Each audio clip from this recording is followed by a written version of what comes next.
E aí, pessoal, tudo certo com vocês? Aqui é o professor Denilson Seixas, bem-vindos ao canal. Hoje nós vamos trabalhar o assunto indústria cultural. Bom, você já deve ter visto aquela imagem da Mona Lisa, aquele quadro pintado por Leonardo da Vinci no período renascentista do século XVI. Muitas vezes a gente vai ao centro da cidade, por exemplo, a gente vê quadros, né, que fazem alusão a este elemento pintado por Leonardo da Vinci, aquela obra original, certo? E também, por exemplo, camisetas, né, estampa de camisetas ou fundo de tela de computador, representando ali a Mona Lisa.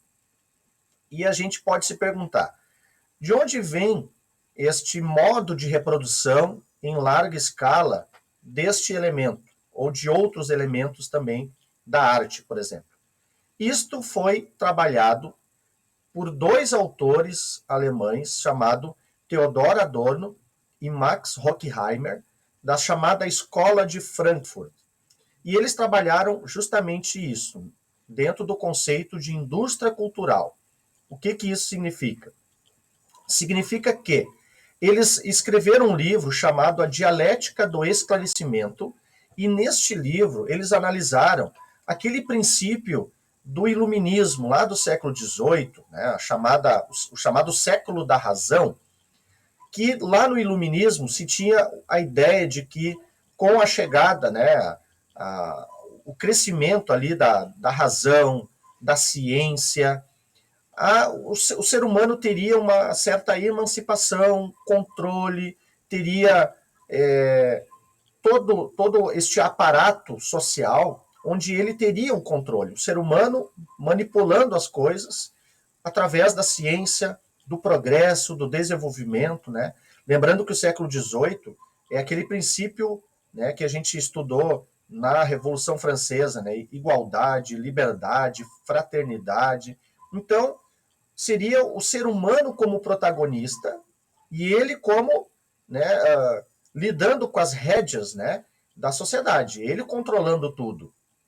Mas Max Horkheimer e o Theodor Adorno identificaram então que isso não se concretizou, porque aos poucos, então, com este princípio do capitalismo, da industrialização, se a sociedade se organizou de uma outra forma, fazendo uma espécie de um controle sobre as pessoas.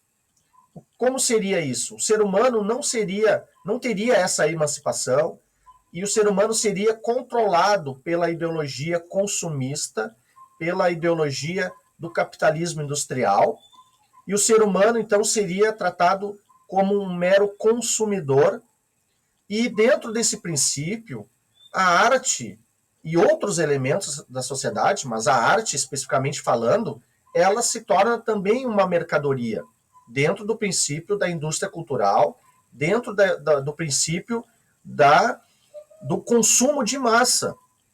Então, por exemplo, a arte ela teria como o seu princípio básico, o seu princípio original, incomodar as pessoas, fazer com que as pessoas façam um movimento de reflexão sobre aquilo que está posto na sua frente, né, uma obra de arte.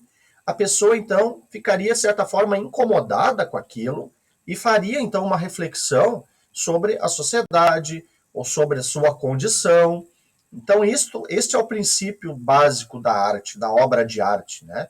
Então, o quadro da Mona Lisa, que teria, né, esta função, a partir, então, da indústria cultural, a partir da ideologia, do princípio do consumismo, do capitalismo industrial, ela perdeu, né, esse princípio básico de incomodar, de fazer as pessoas refletir, e a arte agora, então, como uma mera mercadoria, ela é apenas um elemento de consumo.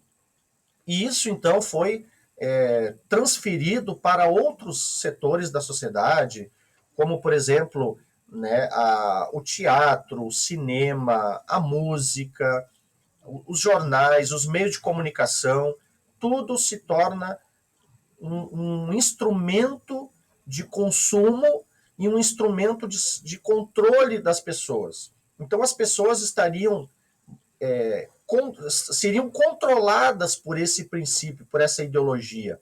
Elas não teriam autonomia e sim seriam controladas por isso. Então o ser humano não teria mais este princípio de ser o protagonista da história, e sim, quem seria isso? A ideologia consumista, a ideologia do capitalismo industrial, que transforma tudo em mera mercadoria e os indivíduos em consumidores. Então as pessoas não seriam mais valorizadas por o seu princípio de liberdade, por seu princípio de igualdade, como cidadãos, né? Mas sim, elas seriam promovidas, né? Elas seriam valorizadas por ser consumidor. Se a pessoa consome, se a pessoa está dentro desse princípio, ela seria uma pessoa muito valorizada. Se ela não está, ela estaria desvalorizada. Então, a indústria cultural está dentro desse princípio do consumo de massa. Então, como a gente falou, né, a música, por exemplo, às vezes se cria uma música com um ritmo muito fácil das pessoas conseguirem pegar, né? As pessoas ficam motivadas a isso, né? A seguir aquela música, uma batida muito simples às vezes, e todo mundo acaba consumindo aquela música, né? Então isso se torna um elemento de consumo de massa, por exemplo.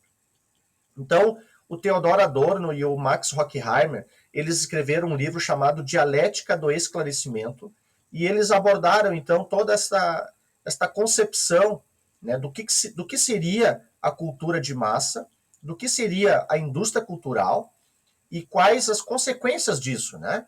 As consequências seriam de que o ser humano não seria autônomo e sim estaria controlado, né, por certas ideologias, então, certo? Então era isso, hoje trabalhamos aí a indústria cultural. Muito obrigado pela presença de vocês. Até o próximo vídeo, grande abraço aí, tchau, tchau.